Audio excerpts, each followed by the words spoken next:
எல்லாத்தையும் செஞ்சுட்டு நம்ம என்ன செய்வோம்? ஐயோ மிளகாத்தூளே இல்ல அதிகமா அப்படி சொல்லுவோமா? ஐயோ கறியே இல்ல அப்படின்னு சொல்லுவோமா? என்ன சொல்லுவோம்? அடி உப்பே இல்ல. என்ன சொல்லுவோம்? உப்பே இல்ல. நாடி செஞ்ச வீட்டுக்கு சொல்லிட்டு அடி போற சாப்பாடு. உப்பு இல்ல, ஒண்ணு இல்ல, எப்ப பார்த்தாலும் உப்பு இல்ல. அதுக்கு நம்ம ஆளுங்க என்ன பண்ணுவாங்க? உப்பு இல்லைன்னா போட்டுக்கினா போகுது, அதுக்கு போய் ஏன் கோவப்படுறேன்? எத்தனை வருஷமா உப்பு போட்டுப்ப டெய்லியா? அல்லேலூயா.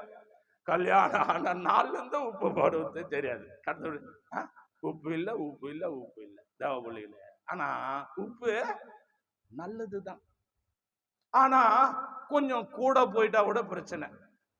தோட்டவன ஒரே கறிக்குத உப்பு, என்ன குழம்பு செஞ்ச? கொஞ்சோண்டு உப்பு கூட போயிட்டீங்கன்னா